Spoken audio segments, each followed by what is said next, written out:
Profile. I'm Gary Dunn, and we have a wonderful man I first met in 1975 as a 15-year-old, Mr. Rod Christian. Hi, Rod. Thanks. Yeah, very good, thanks. Yeah, great to be here, Gary. Thanks for coming in, Rod. So nice to see you again after all these years. Yeah, likewise. Mate, I'll ask you first, where were you born? In Ryde, New South Wales. New South Wales? Yeah, Dad had been transferred from the West Australian in Perth, and my brother was born in Melbourne, and I was born here in Ryde, and my two sisters back here, and my younger brother in Sydney as well. Yeah. But we moved back early in 56. So, tell me all the instruments you play, because I know you play a few. Well, drums were my first love. I heard Sandy Nelson way back in the 60s, and I loved hearing a drum kit. So Mum forked out whatever it was in pounds. Yeah. Went to Tony Marcella's out in Albany Highway, learned nothing, gave that up, taught myself, and then the fact that the drums are so heavy to lug around, I thought, I heard... Why would you be a drummer? That's it, yeah. And I heard guitar, and that was it. Yeah. Guitarists get the most girls. And they do. They get more than drummers, apparently. But you also play bass, piano, flute. Yeah. And you sing as well. Yeah. So, do you do everything? Well, the influence is basically the first tune, Build Your Love on a Strong Foundation, Johnny Ray. Yes. Way back in. Then, it was about 1957, and the girls next door, we'd moved back to Perth in Claremont. Yeah. They had sailors, American sailors for boyfriends, and they used to play all their records on the veranda next door. Yeah. And I heard this Build Your Love, and I thought, what's that sound? I love the drums, but there's something in there. And it was electric guitar. Mm. Then not long after, Purple People Eater with a sax solo to die for. I was hooked by that time. So that was the moment that you felt, okay, this is what I'm going to do. Music was going to be it, yeah. And a great life it is, yeah. It is. It's been very good to me. So at age 12 you started as a drummer? Yep. And at 15 years of age, the first band you played guitar with Jeff Phillips. Jeff Phillips, fan club band in at Trinity. Yeah. It was great fun. Wow.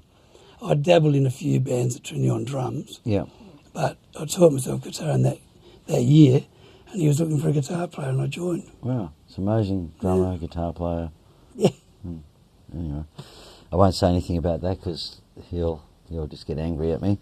So 1967, The Impulse. Who was in that band? Because you were in many bands. Well, I met Bob Hawker, funnily enough. He was driving a red Falcon. What else? Wasn't he at the Piano Accordion Centre sometime, Bob? Yeah, he was. When I get to that, I'll tell you how it took over from me. No worries, yeah. But Bob and I were great mates, and I taught Bob bass. Oh, wow. We're still good mates today. Wow. Peter Waterman, singer. Mm. Wow, you're bringing up all the... I've got the monitor there. Dave Sears, guitar player, very good. And Ian Love, the owner of Coco's. Wow. He's still got Coco's in South Perth. Drummer. Yeah, yeah. We did a lot of gigs like Swan Hotels. And the first band to play before the main band at nightclubs. Yeah. Like Ricky Tick, Two Ricky Eyes, T and Top Hat, Gobbles, you name it. Wow. We were there. So, 68, Blues Brass, resident band at Nanking. Yeah, well, I got, funny enough, I got auditioned with the Blue Brass, got the gig, and I was just turning 18. Mm. And that was a real eye-opener. I went, what is this? And I got the gig, and it was in Belmont Avenue. Yep. A red Monaro pulled up. Peter Harris was sitting in the driver's seat. He had a black and white TV in the middle and a blonde in the left-hand side. I went, I want to be like him. And we're still mates today, Peter and I. Oh, God, yeah. And he was the floor show with Kelly. Yes. And I saw my first stripper there. Wow. And I stopped playing. I love it. So you worked at Clef Music, 69, because you obviously needed a day job or wanted to play. Yeah, well, I haven't told you in the notes, but I was actually a telecom tech in training. Yep. PMG those days. Yeah. And I dabbled in amplifier building. Yeah. And I built Bob his first bass amp from Electronics Australia magazine and my own Golden Tone amp circuit for lead. Wow. And we had this great big speaker box with Wharfdales in them. Mm. The first night Bob used his amp, I hadn't even tested it. We were at I think it was the Osborne Park Hotel, and there was no chassis on it, no cover, and he leant back and sat on the high tension in the middle of the gig. The shock of his life. So I dabbled in Clef, used to work there Saturday mornings, and that's where I met most of Perth's musos. Colin Lovelady owned Clef, didn't he? Yeah. And one of my guests a while ago, Alan Pithers, he worked there. I'm sure he was probably a bit younger than you, and you helped him. Well, Ed Peters was next door in the organ section of Clef. Ed Peters. And he got me playing. That's come up in the next few bands. But there I met, there was an engineer upstairs called Len McEntee and Associates. Yes. His son was Mark McEntee. Yeah. Can you teach my son? I taught him every lunchtime. Divinals. 2 years ago, he found me in his Merc at Sorrento. Rod, is that you? I went, yeah, who's this? He goes, Mark McEntee, you were the reason I became a bad man. Wow. And he actually went after I taught him. Did you think he was a bad man, or? Oh, he was, yeah. Yeah. Then he was a very young, innocent boy. But yeah, I taught him guitar. And he reckons I sold him the first two guitars. Is that all you taught him, Rod? Yes. Are you sure? Yeah, he was pretty young then. Anyway, he bought his first two guitars from me. Yeah. But Clef was a great grounding. Yeah. I met all the musos, and Colin used to leave early to go sailing. Yeah. Make sure you lock up the shop, Rod, and don't get into trouble. Hey guys, come in. And we had Tony Tyler, Russ Kennedy. They all used to come in, grab the guitar, best guitars off the wall. Yeah. Everyone used to play. He forgot his keys, didn't he? He came back. Oh no. He got Sprung. busted. Yeah. What did he say? Because he was pretty hard. He was pretty hard. Yeah, bad news. Yeah. So then he put me in Barrack Street's shop. And I managed that for a while. Then Guy Bart poached me for accordion and drum. Yeah. 75. So 1971, Motorvation, Swan Hotels, some of the bands you play, because I'll get back to Guy Bart in a minute. Yeah. Accordion Centre. Motorvation was with Russ Kennedy and Maury Pearson. Yeah. Wow. Peter Waterman sang for a while. We met Russ Kennedy's daughter at Wham. Oh. Did you? The other week, yeah. We had a meeting with Mike Harris, and it's amazing that you can see the children. Yeah, he's a great player, Russ. Yeah. Still a good mate. Yeah. Living in the country now, I think. Yeah, apparently. Yeah. So 73, Peter Harry's nightclub trio. Yeah, I came back to Peter Harry's and Kelly. Yeah. Ed Peters working in Clifford said, sorry, we're jumping all over the place here, but he said, we need a bass player. I said, I can probably do that. Picked up a bass and I knew a fair bit about it. So I went to Brian Bursey for lessons. And Brian. 6 months, he said, you know pretty well everything you need to know. And I went, and I had a very successful time at a nightclub with Guy Bart and Ed Peters. Wow. Yeah. So, Guy Bart, you worked at the accordion and drum till about 75. Yeah. I remember buying my first amp there. Yeah, was it a HH? Yeah, Or Carlsborough. Yeah, by Haze. Same company, I think they were. Yeah, they were the days. So, after that, 76, you went to Teachers College? Yeah, I got an opportunity to go as a mature student, and I knew that I've been teaching people like Jamie Harris and Peter Harris Jr. Yeah, been teaching them I know guitar. Jamie pretty well. Yeah, and I taught him guitar. Yeah. And he and I still catch up. He's a great guy. Yeah. But I thought, this is what I want to do, I think. There's no money in bands, and you're up all night. And teaching was quite a secure thing, so I started at Rossmoyne High in 79 and did really well. Kept going. Well, I think my wife went to Rossmoyne or one of those schools. Did you? Yeah. But it was probably before your time. But yeah. So, 82, you went back and played at the Oyster Beds and... Yeah, with Walter Tinton and Tess Keegan. That was a good gig. Wow. Bass. And he was a brilliant piano player, and I thought, hey, there's something in this. And being a teacher, you need to accompany kids. Yeah. So I got the idea I wanted to play piano. Yeah. So were you, was it an open slather for you to create your own programs with teaching kids and stuff like that? It was pretty undocumented what... In those days, it was a sort of a syllabus, but you use your intuition, really. Yeah. I used a lot of rock and roll to teach kids, and then from that, the classics, got me sucked in. Mozart, I loved it. Yeah. Bach, Yeah. Beethoven, and that's, the influences coming later were all from that period. Yeah. So that sort of reground you and made you listen to other stuff and. Yeah, well, my sister through my childhood had played all the musicals, in the house, and Tchaikovsky and all those guys. So I had a real love for strings. Yeah. I never really dabbled till much later. Wow. So, 84 nightclub reopens. Oh yeah, we went back again. Sucked in. Sucked in. Peter rang up. Can you tell us about that? Yeah. Peter rang up. What do you do? I said, the oyster business is good, but I'm getting sick of playing. Streets of London, all those sort of songs. He said, "Do you want to come back as MD again?" I said, "Yeah, sure." Excellent. Meanwhile, I played with Alan Pithers there. He sat in. Wow. Yeah. Okay. And of course, Mike Nelson did a gig there too. Wow. So I met a lot of guys. It was great.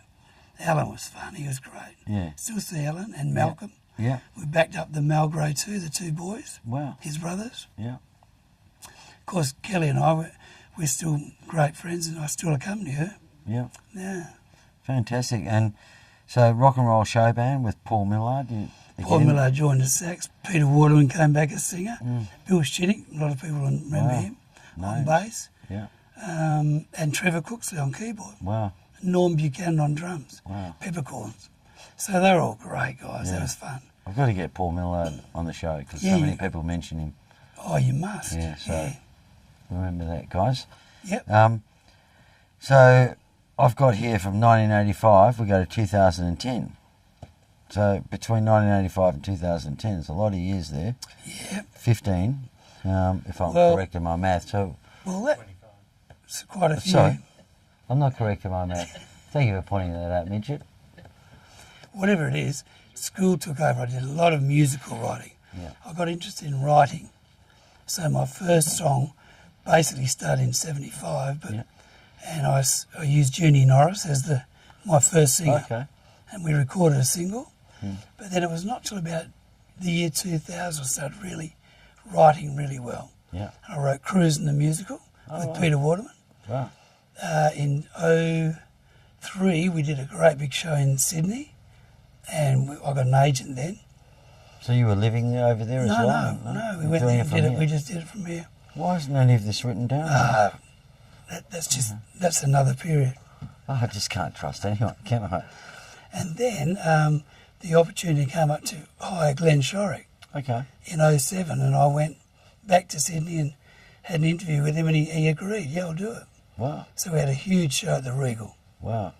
Meanwhile, I was still playing in freelance, fair bit of bass playing with different bands. And I got the idea that I'd love to make a movie of Cruisin', but never happened. No. And so then I got another interest in writing another musical, and I've been developing that. So that's... Well, that's still on the that's table. Happening, that's happening now. Can you tell us about that, or is that something... Yeah, that's good. It's my parents' life in the war. Wow. It's called Mates. And where were your parents Mum's 100 next month. Wow, still telling me the story, and fantastic. Still really with it. Yeah. Dad passed away in 88. Sorry to hear that. Going back to that period, 88, I'd gone to Corpus Christi from Rossmoyne High. Did a great 13 years there. Toured with bands, had concert bands, met Mr. Mark. And Mark actually did my first cassette tape of the concert band back in 94. So this is time to give ProCopy a plug, I'm sure. www.procopy.com.au. Mark does such wonderful work. The best. But he's such a generous person. He helps everyone I know, including myself. I was helping him today though. But Pub Legends, if you want to grab one of these, it's all of Perth different bands, Volume 1, Volume 2. They're $20. They go to a foundation and proceeds, and hopefully we can help people out in that way. So I mean, he did Mark's a great always job. giving, and he did a great job. He was the man to go to, and he still is apparently. Yeah. I still use him for lots of stuff. Yeah. Great job you're doing here, mate. Thanks. You want to? Yeah, you can quickly swing around on him, being very humble. Yeah. No, I'm sorry. Am I? Well, apparently I am. Okay, back here, Strawny. Yeah, sure. Yeah, thank you. Yep. So to put it sort of in perspective, there was a lot of years where I didn't play a lot in residencies because I was too busy teaching. And the teaching, it's a 7 a.m. to 6 p.m. job. And you obviously High get school. a kick out of seeing them, the students come through and... Well, I taught Rove McManus Wow. back in 91. He was a trombonist. Wow. And he was a mad hatter even then. Yeah. And I only tweeted him the other day and said, how you going? He went, he's in America now, isn't he? Yeah, Rove? Is he's he? coming back to Australia to do a new show. Yeah. But that period was fantastic. I mean, teaching kids, so many of them come back as teachers and work with me now. Wow. Then I got asked to join Sacred Heart College in Sorrento. Yeah. That was great. 2002, started there. Well, that fills in a little bit of the time between 85 and 2010. So, you Purple Haze, can you tell me about that? While I was at Sacred Heart, I ran into Nigel. I can't remember how we met. And Nigel Ridgway had been back at the Nanking in the Bluegrass, drummer. He said, what are you doing? I said, not much. He said, you want to join the Purple Haze? I said, that was Tony Tyler's band. Yes. But I worked with Tony and you at the, what was that place out in the Balga Inn? Oh, right. I It's now called the 7 Mile Inn, I think. Yeah, 7 Mile Inn. I sat in with them for about 3 months. Yeah. And he said, what are you doing? And he's still with Baz, old Baz on sax, and Robbie Jones. And I went, okay. Yeah. And we did about 5 years. That was great. Yeah. So then 2014, just recently, Peter Harris again at the Royal Thai. Peter Emius, I've got a new restaurant venture. Would you like to play bass? He says, no, I'd like to play keyboard. He went, what? I said, I'll play piano. So I did.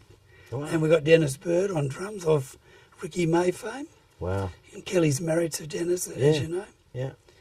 Hey, Dennis would be a good one to get on the show. Yeah. He's great. Excellent.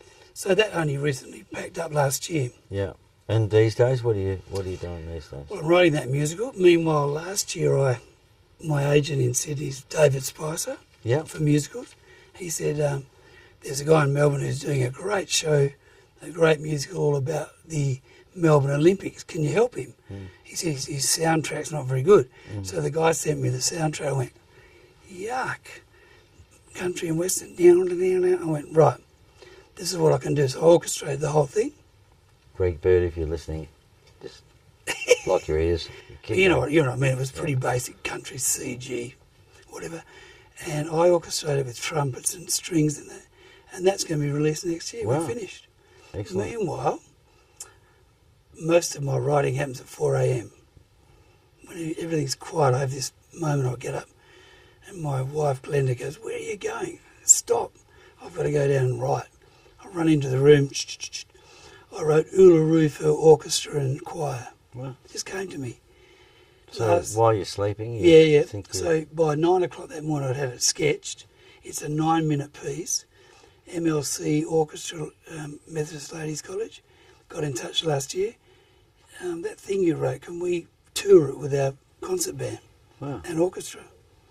I said, yep. And they said, you're a guest, come along to Montreux, to Switzerland. So I went last July. Wow. I watched the world premiere of this piece in a church. That's what I do in my spare time. Wow. At 4 o'clock in the morning, I'm dreaming.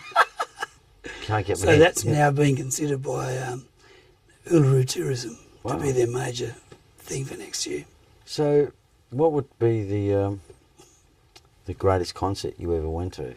Talking about... Well, I remember Dad was the advertising manager of the West Australian, and my musical mates, Mum and Dad, met at the West in 1937. And that's what it's all about, how their love for each other and his other mate were all inseparable. Wow. And then years later, when he'd been through all Kokoda and this dreadful war, and that's what the thing's about. Your dad went to that war? Yeah, that's what Mates is about. And he lost his best mate in that war, came home and married Mum. So I've written the whole original score and the whole script, the whole thing. And that's going on next year. And there's 2 cameos this year we're doing. But that brings me to why Dad was the ad manager when he came back from the war and stayed in the West right up till he died. Oh. And he got free tickets to all the concerts in Perth. So we'd all go to the Capitol Theatre. I saw Andre Segovia when I was 14, but I saw the Rolling Stones at the Capitol with support act was Roy Orbison. Yeah. That was the best show. I think you said you saw this guy come out with glasses. Yeah, I on. said, what's he doing? It was this. So Ray great. Columbus was on the same show. Yeah. What a great voice, Roy Orbison. Oh, Roy Orbison. Wow. And I was like, what? And I got really interested in concerts as of that moment. Yeah. And then I helped Dad do the Battle of the Bands at the, I think it was the Ambassadors Theatre. It wasn't Hoadley's, was it? Yeah, the Hoadley's Battle of the Bands. God. I used to be a stagehand, stage manager. Yeah. And I saw Cliffy. Yeah. Cliffy Linton. I used to watch Cliff down at... We had Cliff down on the show a little while ago. Yeah, I saw that. I heard you were talking to him on the phone earlier on. Yeah, well, he and I have been in a few little groups in those missing links. We had a duo, a gypsy duo, and we had a Skyhooks look-alike band with Angie and Bob. Yeah. And Glenn Walsh on drums. That went very well. Great drummer, Glenn. So that was around the 2000 period. But Cliff and I were still good mates. Yeah, he's such a wonderful guy. Oh, he's a great bloke. Yeah. But I mean, he's the guru, the man, the lightning. Yeah. Yeah. And I used to watch him in 1967 at the Tompkins Park Stomp when he was in the Surfside. I went, I want to play like him. So that he goes that far, that back. And Bob and I and he were mates then. Yeah. Bob Hawker, you're talking Yeah, about? Bob, yeah. And the other concert I loved was Paul McCartney at Subiac Oval. Yeah. And then not long ago, the Eagles. Yeah. They came before the guy died. Was it Glenn? Glenn Frey. We saw the Eagles. Oh, they were brilliant. Yeah. So your earliest influence, what was that? Sandy Nelson, Let There Be Drums. Build Your Love on a Strong Foundation. And would you believe it? Waltz of the Flowers, Tchaikovsky. Wow. My sister used to listen to it. Wow. So a lot of So orchestral you've things. always heard it, yeah. Yeah. Have you, I mean, apart from the music shops, any other jobs and obviously teaching at school, anything well, that you had to desperately do to supplement the income? Or? No, it was mainly playing. I did a lot of residencies, and the residencies then were really good. Yeah. Pete Harris had one night stint where we had 17 nights in a row non-stop. Yeah. And we used to pack the nightclub, you know, and they were great gigs. And I did that telecom training course, but I never finished. What was that called again? Telecom? Telecom PMG. PMG, that's right. Remember they had that when they first built that building with no windows in it, and there was a conspiracy about that something odd was going on in that building? No, I don't know. No, that one. Wellington Street, yeah. Is this still The there, Exchange. that building? Or? The Exchange, yeah. Yeah, the Exchange. I worked there. Yeah. Well, was there something going on? Because I know there was upstairs a piano accordion. Was it going on No, but Telstra building as But well? I must relate the story that Telecom, to get me sucked in, they said, join the PMG, you'll meet people, travel the world and use space age equipment. I ended up on a ladder in the Pier Street Exchange with a soldering iron and goggles. So I got out, went to Clef. what was your most memorable gig in your life? That I played? Yeah. Probably the entertainment centre. There was, and the concert hall, Harry Seacombe. Okay. I played bass. Oh, Harry Seacombe. Fantastic. And Lionel Were you Davies was backed the in? MD. Yeah, backing. Lionel Davies. Yeah, God, he was the MD. He had that shop in Canning Highway. Yeah, the madman in the flute and tin whistle thing. Yes. Is Lionel still with us? I don't know. Yeah. But I He remember... was a really nice guy. Well, quick story about Lionel. Yeah, please. I was in the shop and a lady came in and said, excuse me, I've got a flute, could you... I think something's happened to one of the keys. And he goes, oh yes, one moment, miss, and he goes out the back and he gets a hammer. I was out the back and he's clang, clang, clang on the anvil, on the vice. And he brings a flute back out that's been run over by a car. There you are, madam, he says. And she just fainted. It was so bad. She thought he'd done that to the flute. Her flute. She actually fainted and I picked her up off the floor. Oh, no. I can't remember what the shop was called. He was mad. Oh, yes. We had a lot of fun. Yeah, yeah. Favourite Perth band you saw live? Do you know, indelibly the Mark IV. Yep. right up in there was a club on the corner of not Milligan, Pierce Street and Haze Street. There was a lunchtime gig, and when I had lunch, I'd race up there. I saw a band called Red Time from Sydney or Melbourne. They used to be guests. Those two bands, Mark IV, Who was John Mark? Ramin. Yeah, John John Ramin, I Ramin. remember, and they did back in the USSR, and I just couldn't believe it. Have you seen John lately? Or? No, I haven't seen him for years. We had him on the show a little while ago, and very Is that funny right? chap. Very funny chap. Yeah, he's great. Mm. Well, then I met Morris because I used to go and watch The Statesman, Yeah, and then employed Morris at the nightclub Yeah. many years later. Great guy. yeah, He passed away a few years ago too. yeah. Unfortunately. Yeah. Okay, so if you were stranded on a deserted island, what album would you take with you? I've been thinking about that. Abbey Road. Abbey Road. Yeah. And Mike Nelson mentioned Oscar Peterson earlier. Yeah, There was a thing called Manhattan, yeah, and I had that album. I wore it out. yeah. And one other album was The Easy Fever by the Easy Beats, which totally turned me on to guitar. And I wore the needle out by listening to down, down, down, down, down, hang on, down, down, down, down, down, down, down.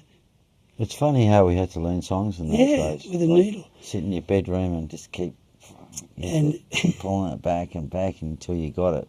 And we never had amps, and so I got poor mum and dad, their cries, the stereogram, and I took the wires off the back of the needle and wired up the guitar. What are you laughing at, Simpson? And blew He probably did the same. blew the speakers.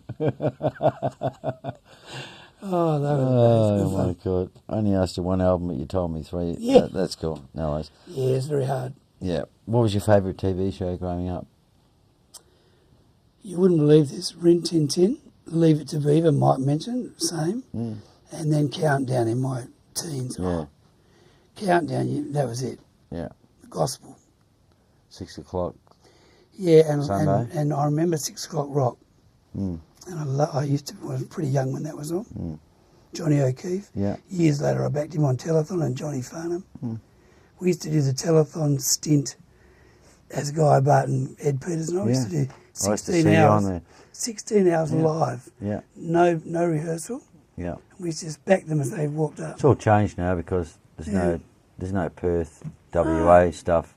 The rock and nothing. roll thing's not on anymore. It's all gone to pot, and so all the Eastern States guys get all the work, and That's it.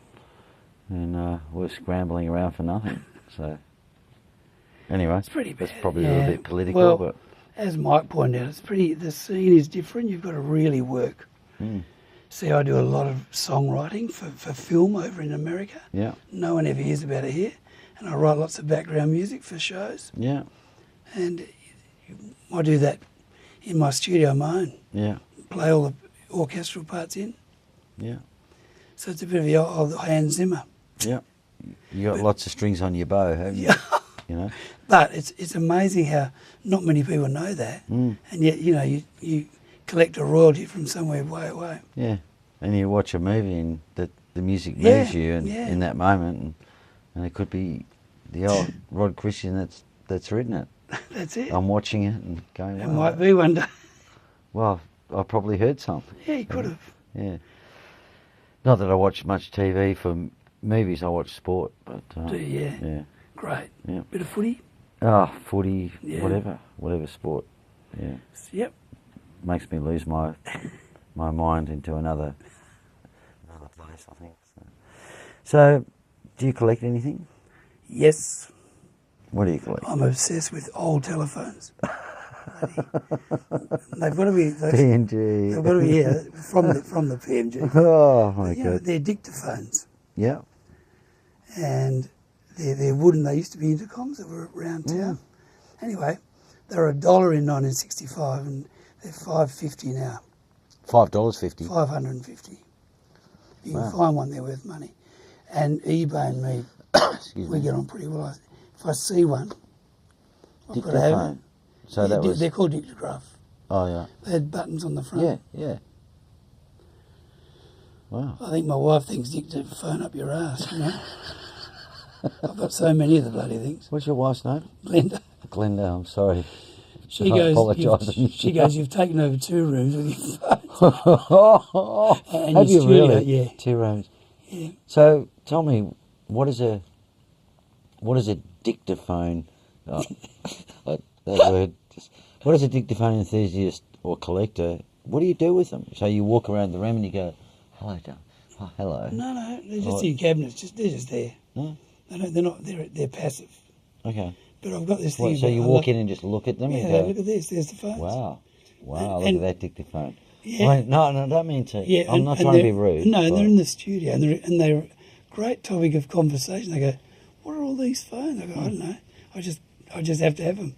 So you can't, you don't know all the specs on that dictaphone that No, you I can got say, no idea. this is a 1973 dictaphone and it's... Well, all I know is, the age, really, 35, 27, they're really, really old. And, yeah, great conversation topic. Right, what are we singing today? What's that thing? Wow. I'm going to move on from this, Rod, I'll tell you. So, do you have any unfulfilled ambitions? Well, I've dabbled in conducting, as you know, through school. I'd like to conduct my own piece for a film school. Yeah. And I'm working on one now. Excellent. And have you seen that Bugs Bunny one where he gets that guy and he's going like this and then he turns around and he goes, oh, in the end he gets it and the hand stays there and he walks away. Yes. There was a Donald Trump one on Facebook I saw the other day. I thought it was really funny, Donald Trump doing it, but anyway. I think I saw that, yeah, God. Yeah. Sorry. Oh, dear. Conducting, that's... Yeah, and... That's what it reminds me of, that. And being in a theatre and actually hearing it in, whatever they... on a huge system. But what it told me, and what my point was, is that everything that conductor does, that whatever he's conducting, they have to obey. Well, it depends who's conducting. Yep. Some conductors, they don't follow. No? A lot of the orchestra, I can't do it. Why? Because their beat's not distinct. Yep. There's a distinct beat with conducting. Some are like this. Doesn't tell them anything. So what does So there's a technique. And people know there's years of work in that. So how does the music come out then if someone's not listening to... Well, they've rehearsed and they've got the score. Oh, right. And normally, he'll bring them in and do the dynamics. Yep. And there's this real technique. It's a real art.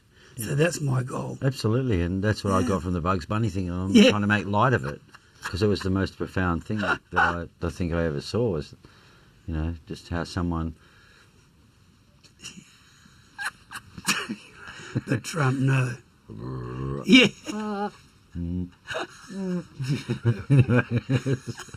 Sorry. I was mad.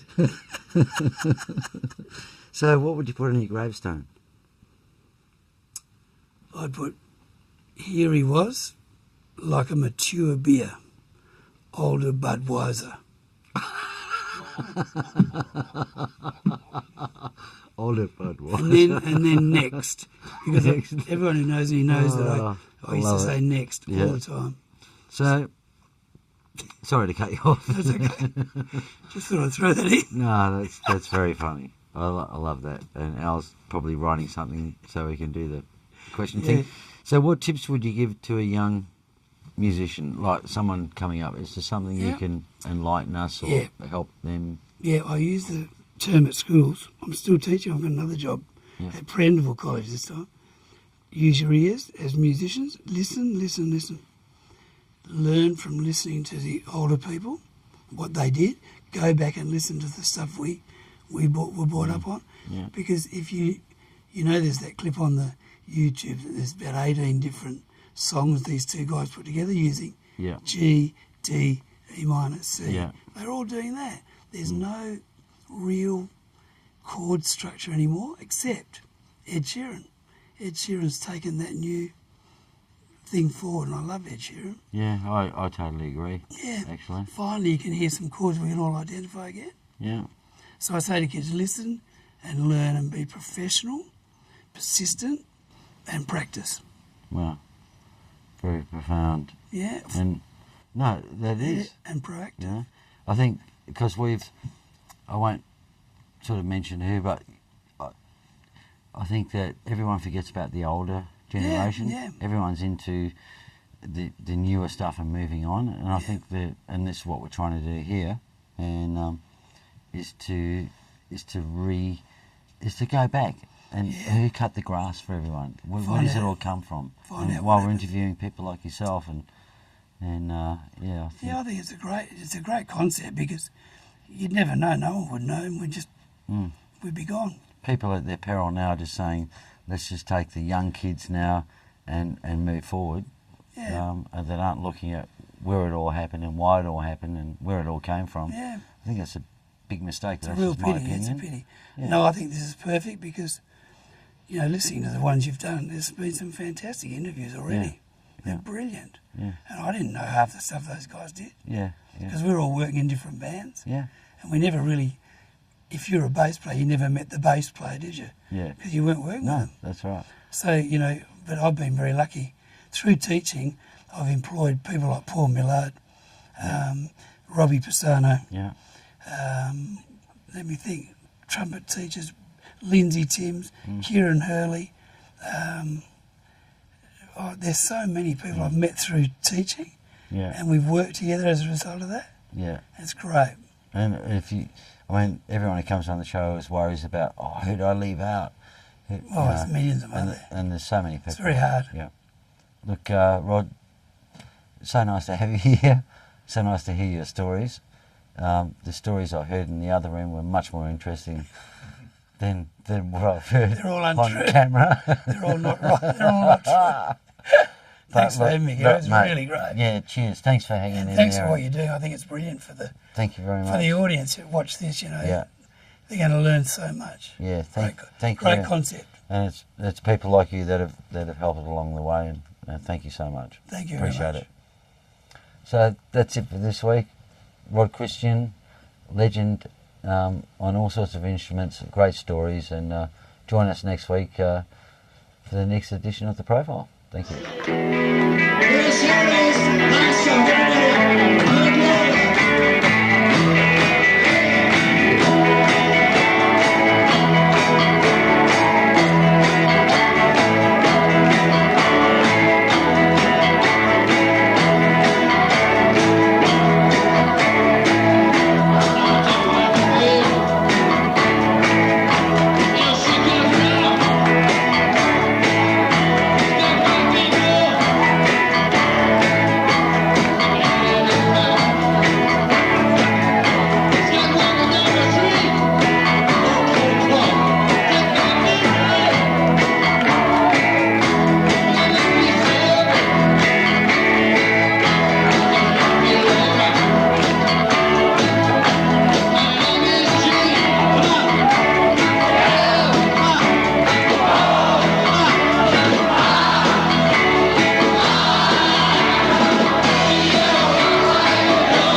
do it, isn't it? That's a track. That's in no words. Something like this. Mr. Rod Christian, ladies and gentlemen.